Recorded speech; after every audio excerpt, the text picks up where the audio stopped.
Welcome to Pour the Chisme. I'm Nicole. I'm Lori So Fly, and this is episode 1. Hi. For those who don't know, April is Autism Awareness Month, and we want to take the opportunity to go ahead and shine some light on that topic. Autism is a Neurological.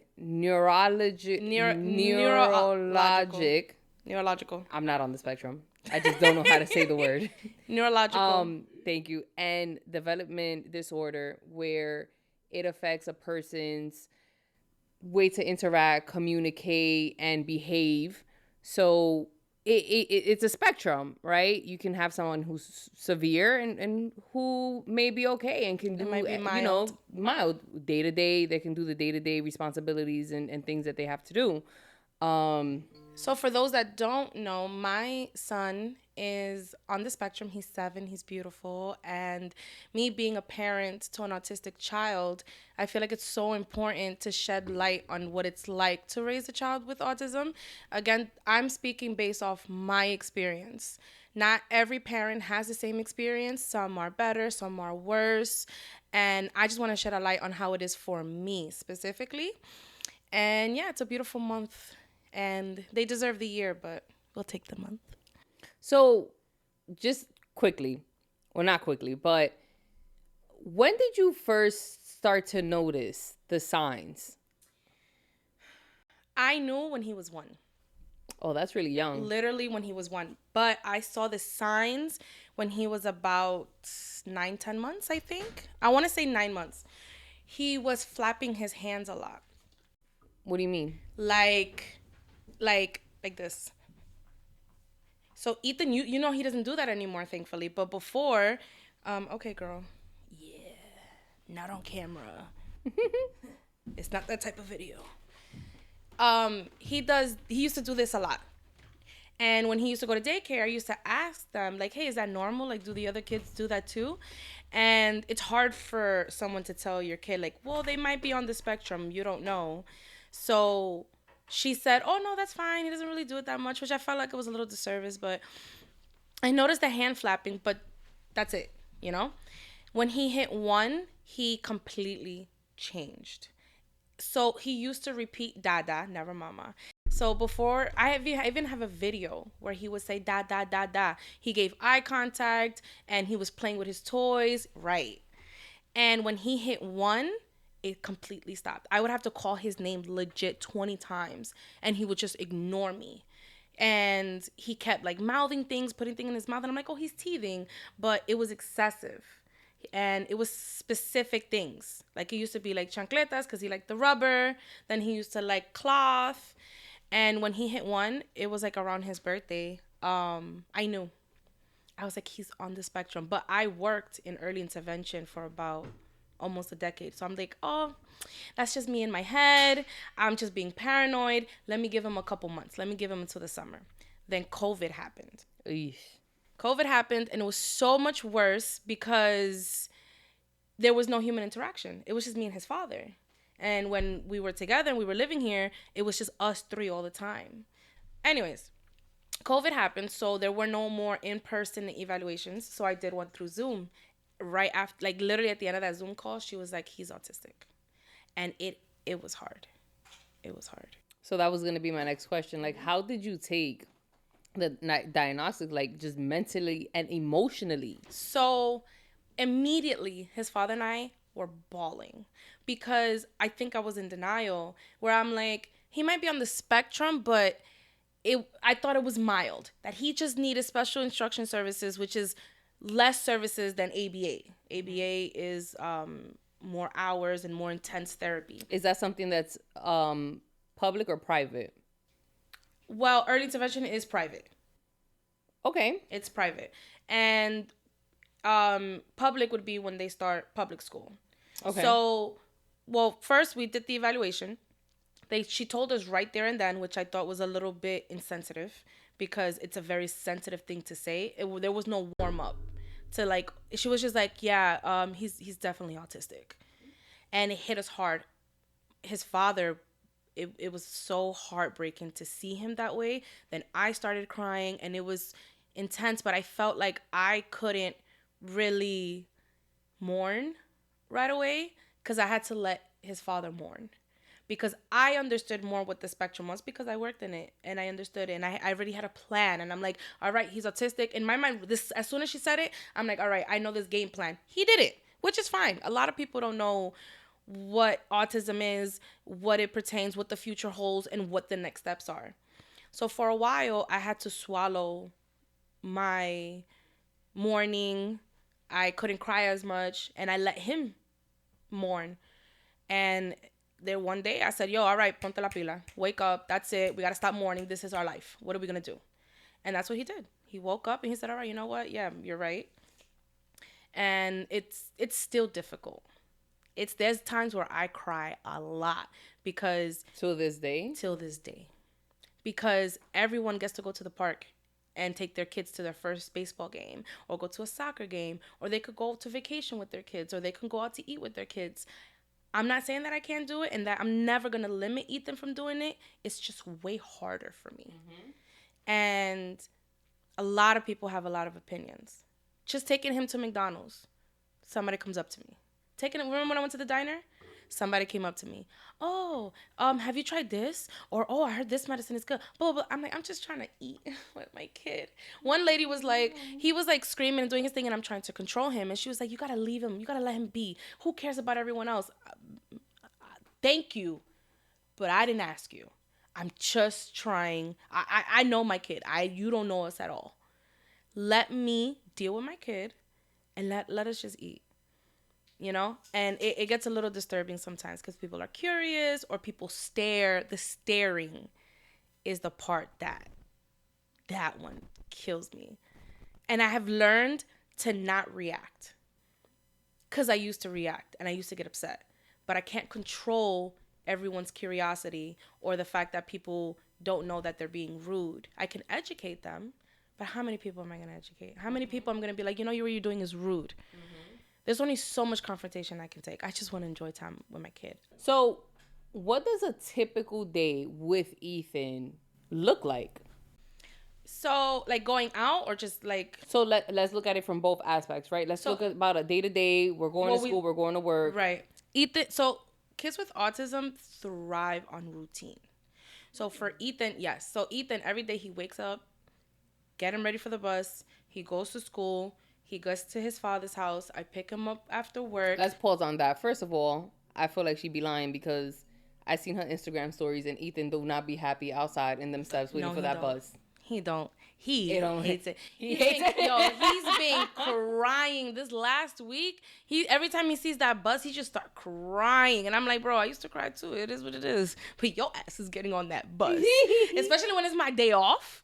If I take a day off, well, you think you got the day off too? My boy, you're getting on that bus because I'm having a day off. So going back to your day to day. So you're going to work. So I'm going to work. He's going to school. So then after school, he goes to his father's for about 3 hours, and then I pick him up.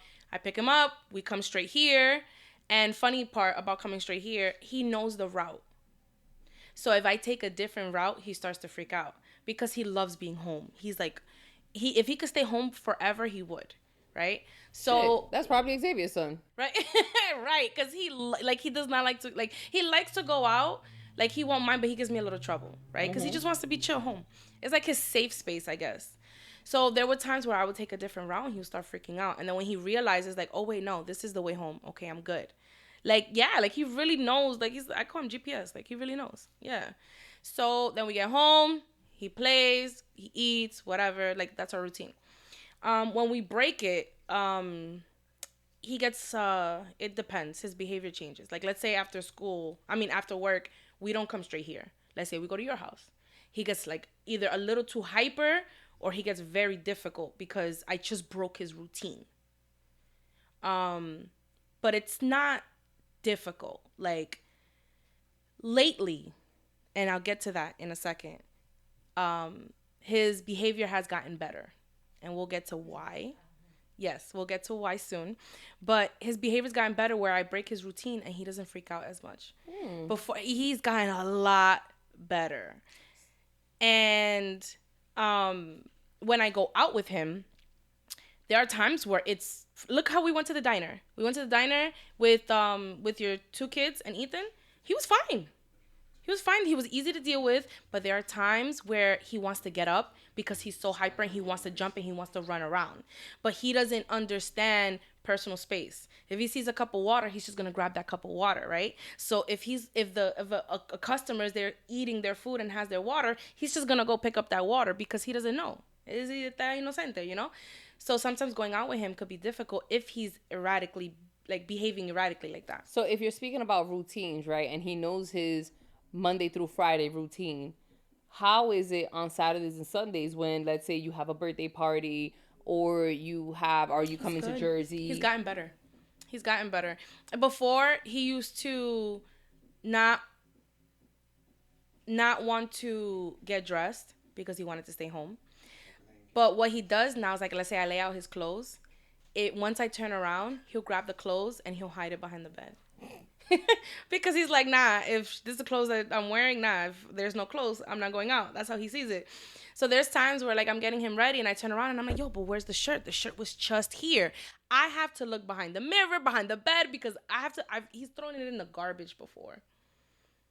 Right? So then, whatever, he'll fight me a little bit, but then, like, I get his clothes on and we leave and he's perfectly fine. So you spoke previously about you spoke previously about if you guys are out and he's having a meltdown, how do you deal, just in general, whether in home or in public, with the meltdowns? I gotta be very patient. I have to understand that my emotions are not greater than his, because he's melting down and he's screaming and he's not listening. Let's say like it gets that bad. It doesn't really get like that, but it does. Let's say it does. I always have it in my mind. He's frustrated and he can't communicate that. So he has it worse than me. I know I could control my emotions. So why not control it for my kid? So I stay calm. I take a breath. I'm not going to lie. Sometimes I lose it because I'm human. It happens. But for the most part, I stay calm. I give him his pressure points. He loves pressure. And I just talk to him. And I'm like, all right, what do you want? What's going on? And then I'm like, oh, you want to melt down? Fine. I let him be. Sometimes I'm like, all right, you can melt down. You can cry. Go ahead. And I'll walk away and I won't give him attention. And I'll let it go. Once he realizes that he's not getting attention, he like regulates himself. He's learning to regulate his emotions. Before, he couldn't do that. So my director told me I can't have the cup near my face. Right. So with meltdowns, I feel you on that one. So for those who know my life, she want to be a part of it. For those who know my life, I have a younger son, 3 years old, just turned 3 years old. He did do early intervention, which you had mentioned earlier. I put him into early intervention only because of the fact that he has really bad meltdowns. And I didn't know how to deal with that. Like, I was just like, if you're having a meltdown, my feelings are greater than yours. Mm-hmm. And then I would have a meltdown. So with that being said, so it was just, it's a hard process. Yeah. Because Annie was so calm. She's so chill. She may have an attitude problem now, but this little nigga, Savi. Yeah, he's tough. He's tough. But his meltdowns, my plan was put him in behavioral therapy. I took him to one session. It was like, well, the kid isn't talking. Like, he's only 2. He doesn't know how to talk yet. So I put him into early intervention. They would go to my house. They would go to the classroom, to the school. And with that, he started learning how to talk, how to communicate. Okay. He will learn how to he learned how to communicate. He learned how to talk more. But his meltdowns, it's like not a gradual, right? And it doesn't mean that he's on the spectrum. It's just he didn't know how to regulate his behavior. Exactly. So early intervention can help you with your kids who cannot regulate their behaviors, but it does not mean that they're on the spectrum either. We can clarify that, which is, your situation. My situation, right. Yeah. So now it's just a matter of, now I want to try to start putting him in behavioral therapy. But his speech therapist said no. She was like, he's too young. He, Really? yeah. You're never too young. She said it's not gonna be as if she was like, it's gonna go right back to you. Like, it's gonna go right back to the parents. What are you guys doing? What are you guys showing him? What are you guys? Right, so why can't it be both? It could be, but Because early intervention, even with whatever, even in school, whatever your kid is doing in school, you want to keep on teaching them at home. I think So if you're having behavioral sessions for Savi and EI, you learn from that so that you're able. I wanted to do behavioral sessions not within EI, like private practice. Pay for it. Yeah, like, well, because I still had to pay for EI. Oh, right, okay. I had to pay for EI. So Jersey's different, I'm assuming. Jersey goes by how much money you make. All right, New York, no. In New York, when I was a therapy staffing coordinator in early intervention. And I got all initial cases and ongoing cases. And we would take their insurance, but EI was a private agency in terms of, like, the Department of Education doesn't know the diagnosis until they get into CPSC. But it was funded by the state. So that's why I got a little confused with you. I'm sorry. I guess in Jersey, they don't fund early intervention. To a certain extent. Okay. Because it's understandable, right? If the household is only making $80K, right? If the household is only making $80K, whether it's just a single mom or it's both parents, let's say 40-40, whatever the case is. They'll fund it. But once you reach over, remember, right, my so if household, your bracket, right, you guys make, right. You know, we're up there in the bracket between me and Xavier. Yeah. And we're married. So it's not like I can go ahead and be like, oh, no, just put me. No, it has to be both. And that disqualifies me from pretty much everything. Right, you had to pay regardless. So even though the amount that I had to pay was very low, but once you kind of like add it up, I'm like, so going back to how you mentioned EI stops at a certain time or certain age, and it doesn't go to the public school, to the DOE. How is Ethan in school? In public school now? In public school. He's a different kid than he is at home. So what it sounds like is that he doesn't fuck with you. He don't respect me. Is that what you're trying to say? Yes. I think that's what he's trying to say. I think that's what he's trying to say. He just doesn't have the words. I think what Ethan probably be living a whole double life. You know what? And then he gets home and he's like, no, dead ass. No, for real. He's like, no. I know you guys are laughing. Yeah, he's laughing at me. He is. The thing is that, you see, I'm not right. Because he does fuck with me all the time. And he knows how to push my buttons. The thing is, like, he doesn't speak. And, of course, he's in the spectrum. Yeah. But. Do it again. The thing is that, yes, it's true. He does fuck with me a lot. But the way that I see it, because, of course, no one understands Ethan more than I do. I'm his safe space. Please. And he feels, thank you. He feels very comfortable. Oh. Does that seem fair? I don't know. This episode is mostly about you, so I feel like you shouldn't be under the influence. I feel like when you're under the influence, you speak more freely. Bitch, you gonna get what you got. I don't know what to tell you. Bitch, you act like I'm not just... No, I was kidding. There's still like 2 more bottles. Look at that. Cheers. Thanks. Anyways, you're his safe space. Oh, right. I'm his safe space. So with other people, he's calm, he's chilling, he don't scream. So like, let's say he's here right now, and I go to the store real quick. Él está tranquilo. When we go to Maggie's house, he's chilling. He's not screaming. And the second that I get there, he goes like, oh, I need to jump. I'm hyper. Oh, I want to scream, and I want to do these things. And he's like, one, it's attention, 100%. He wants my attention 24/7. But also, I'm his safe space. He knows that I understand him. I know his wants. But I think that because I can anticipate his wants, his needs, what he's thinking, well, kind of what he's thinking, and that I make him comfortable because I know what he likes and what he doesn't like. He's like, oh yeah, I'm comfortable. I'm good. This my bitch. This my bitch right here. And because I'm not violent with him. I mean, sometimes I gotta scream at him because sometimes he drives me crazy. And I know it's not even the tism in him. It's just the kid. There's times where if I'm screaming at him, it's because that's regular kid shit. That's not the autism in you. You're just an asshole. Because my kid is an asshole sometimes. Yo, same. And and it's funny because like we see our kids being assholes, and I don't know, I kind of get like a proud moment, but we can't tell them that. We can't tell them that we're proud. Like when Savi does something really, really bad, yo, sometimes I try so, yo, I just laugh because he don't care. You can hit him and be like, I'm gonna call your father. What does he say? Call him. So Savi don't give a fuck. He don't give a fuck.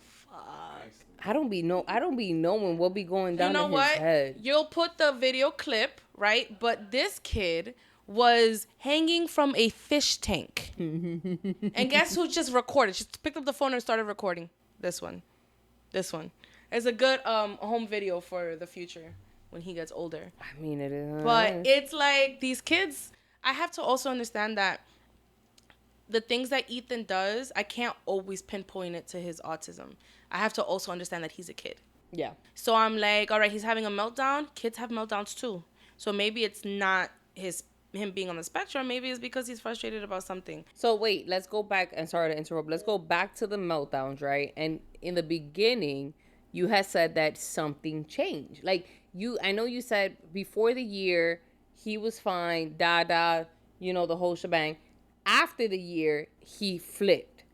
Right. And then now, more recently, gotten better. He's gotten better. Mm-hmm. So, is it a growth phase thing, or is there an outside input? Does it have to do with therapy? Does it have to do with school? Does it have to do with medication? Okay, so great question. So, after he turned 1, he was difficult to go out with.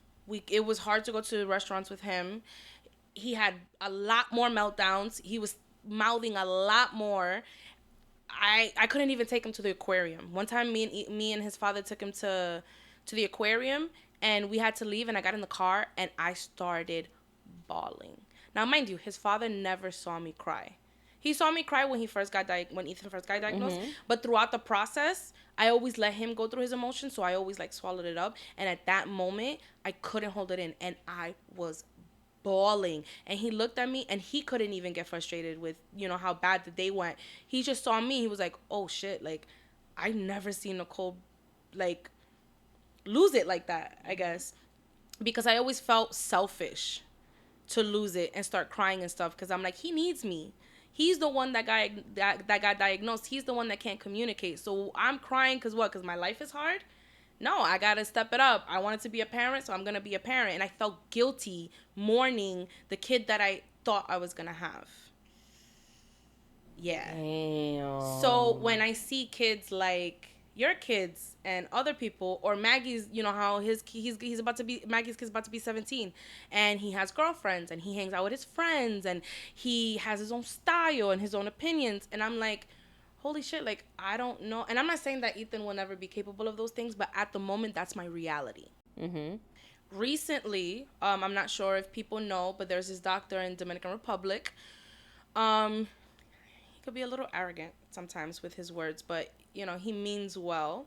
But he strongly says that he can cure autism. And while I disagree, his medication has improved Ethan a lot. Now, how long has Ethan been on it? So it started in December. So about 4 months. For about 4 months. So mid-December, I want to say. So 3-4 months. And it's a medication that I put in his food in the morning and at night. And a lot of people, when I see their interviews, they saw a drastic change in 2 weeks, in 1 month. So with Dr. Fadul, he really educates people in his videos. And basically, kids that are on the spectrum, can not, like, they have a lot of heavy metals, right? And it's hard to detox their heavy metals. And I think that his medication is what's helping detox. So let me get this straight. So this medication can cure, right, or help. Help. I want to say help, but he says cure. Okay, let me say help, right? Would help a child who's mild, right? That's verbal, but maybe they're just, like, they're still on the spectrum, but they're low on the spectrum. Versus somebody who has an autistic child, who could be, that autistic child could be abusive, because I've seen those videos too. Yeah. So you're trying to tell me this same thing does for both? Yes. Same dosage. It's not, yes. Same. It's not. You see, okay, this kid needs 2.5 or this kid needs 1.0. No, it's literally the same medication for every single person. There is no, There is no low dosage, high dosage, or nothing. It's the same dosage. I don't know how I feel about that. Every kid reacts differently because there are parents who have sent their testimonial videos about. You don't think it's paid testimonial? I don't know. Omega made a video. They get, in 2 semanas, like, my kid was cured. Oh my God, it's a miracle, blah, blah. And I'm like, Omega. Omega. I think that sometimes medications work best with some kids and not with others.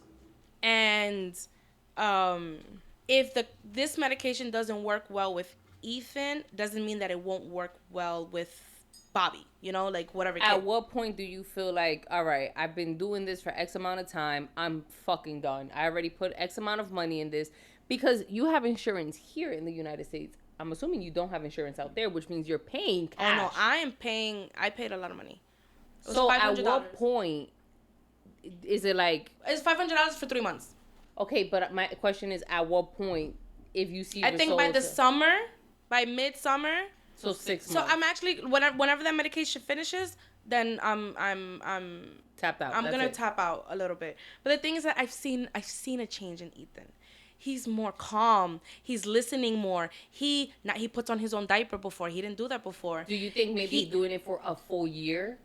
Maybe. I just have to make a check. I personally think that a full year would do something. For those who might be interested, I think you should go ahead and Google Dr. Fadul and do your research. So, support system-wise, right? We spoke about Ethan when he was a baby, and then we briefly spoke about Ethan being an adult, right? And how he would be. Right. And you felt like he would be losing his safe space. If I die. If you was to pass. But you don't think he'll have people with him?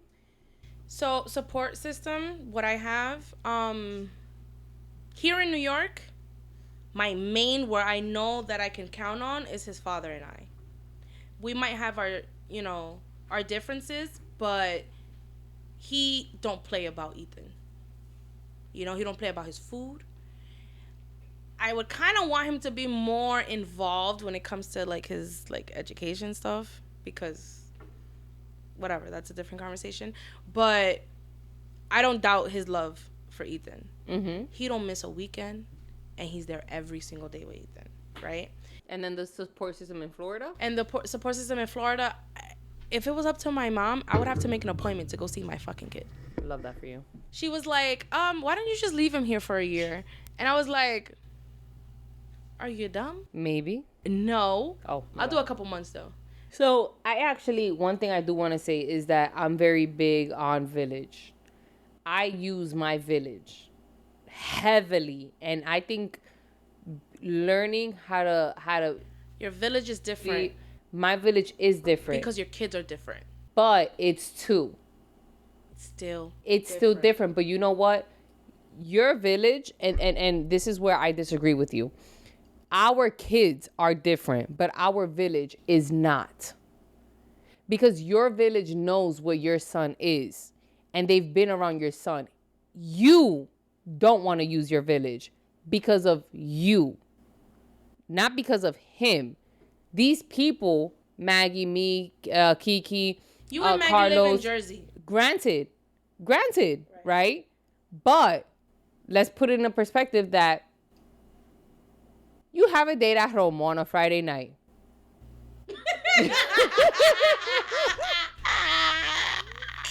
Maggie, and because I looked at how far, because I've done it, is only at the, yeah, she's like, Did I not ask Maggie and she said okay? can you let me speak? Because I did ask her and I said, hey, can you take care of Ethan? Because, I might go to Romo on this Friday night. I was just using an example. This was an imaginary example. Was this actually a thing?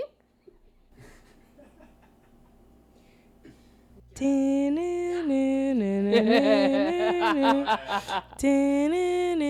I'm saying is that I understand, obviously, me and Maggie are in Jersey, right? But even the village that you have here in New York, which is more than 2 people, right? You need to overcome that. I don't know if it's a fear or an uncomfortability. Like, I just don't know what to call it, where you feel like you're bothering, but we're offering. Because not only do we love you, we love Ethan too. And Ethan feels comfortable enough around us that he will know how, we know how to handle it. And if we have any questions, like, hey, like, we'll give you a call. Hey, what does he usually do? The thing is, I have utilized Maggie before. I've utilized their aunt, Lela. Why did you use Maggie? Did you have a date to go to? No, I actually didn't go. Was this a real life scenario? Because I was just using an example. This happened in a past life. I just remember it. Moving on. Damn, Romo been open for that long? Yeah, since the past life, this life, and the next. Romo's it. That's crazy. Huele bueno el toto. Yo, dead ass. Because she sniffed the shit. She said, I smell the wine. So, even I actually have used Maggie before. Why are you giggling? Because I've used her before. For the Chisme, tell us why you had to use Maggie. I don't even want to. I don't care. I went on a date with a guy in Jersey. Oh my God. Yes. Where? How did it go? It was. What? We have to pause. Hold on. Okay. Why are we pausing? So we're putting this part in. And I'm saying this on camera, and you see that she agrees, because later on when we start editing, she's gonna be like, "I'm not better at that kind." Like, I ain't trying to hear shit. I actually have used my village, if putting me on the spot like that. In what state? In Jersey. Right? I had a date. Because it wasn't me. I don't remember taking. Oh, so it was Maggie? It was Maggie. Oh shit! Shout out to Magdalene. So, I went on a date and she took care of Ethan. Oh, you went on a date? I was on a date. So I actually wanted to speak to you about this too, but go ahead. Right, Tell me we'll about get to this the experience. dating. Right. And she took care of Ethan. And the thing is, Ethan is, like I said before, he is perfectly fine with, yeah. I don't want her. Literally, like, he's so perfect with Maggie when I'm not there. So, we also have used their aunt Lela many times. And shout out to Lela. La quiero mucho, Lela. Gracias por todo. Te amo, te amo, te amo. She has her and Robin, like, they love, and I'm not saying that, like, the whole family, they love Ethan so much, but Lela and Robin, I feel very comfortable going to them to take care of Ethan. Live? They live literally like 5-8 minutes away. Don't piss me off. Have you dated anybody that met him, maybe, that has met him and said, I can do this, or met him and you felt like the connection just wasn't there? Only one guy has met Ethan. Let's talk about it. And yeah, let's think. And Ethan fell in love with him. Literally, if he were to walk through this door and Ethan was here, I don't exist. Right? And it's not even like that he gives him a lot of attention, but he felt very comfortable with him. He would pull his arm whenever I said no, he would go to him. Like, all right, mommy said no, I want XYZ. It's not that he understood I was dating this guy. And it was very briefly. But he met Ethan and he wasn't intimidated, which was very attractive to me. So that was pretty brief. It didn't last long, but then I realized that I need to be very selective with the man that I choose to come and allow them to meet Ethan. So I don't ever introduce guys to Ethan. Um it's difficult because they don't have to date a girl that has a kid that has a disability. They don't have to work harder. Um the thing is that I feel like it's easier to deal with Ethan now than it was, let's say, last year. Hmm. So I feel more comfortable dating now than I did last year. Because when you meet Ethan, like, you could just automatically fall in love with him because he has this like beautiful smile, and he doesn't really like, he's not as difficult, you know? But dating, it's scary because me thinking that I'm investing my time in a man and I end up falling for them and Ethan falls for them. And let's say that one day they wake up and they don't want to deal with it, or they feel like that it's too They can hard. just leave. And it's harder for you to leave me, but you're leaving me and my kid. And it's kind of heartbreaking. Like, damn, you left me and Ethan. Like, it's a scary thing to think about, but I can't be scared of something that I haven't done yet. Okay. So I'm opening myself up to dating more now. Mm-hmm. And I haven't been giving anybody the time of day. And I know that frustrates you. Like how frustrated you're getting. I don't think you have been giving anybody the time of day. Okay. There was somebody last year. My nigga, we are halfway in the year already. Who? We're halfway into 2026. Okay. You're talking about last year. Yeah, like November, December. Right, last year. If it happened in 2025, it's last year. I'm just trying to say that you could be doing better. But I know I could do better. I feel like it's not as hard as it looks because, of course, that's my kid. And I've been doing it for 7 years, But dating me, I don't know what it feels like to, let's say it is me with no kids or me with a kid that's neurotypical. I don't know what it feels like to date someone who has a child in the spectrum. I don't know if maybe I would ever really want to deal with it. I have to find a partner that is mature enough to understand that we are worth the love. It's gonna be a great time here.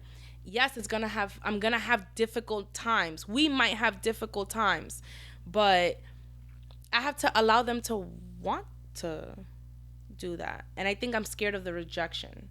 I'm scared of finding out that we are not wanted, I guess. But I can't be scared of something that hasn't happened. Exactly. I was just about to say, I think you use that as an excuse.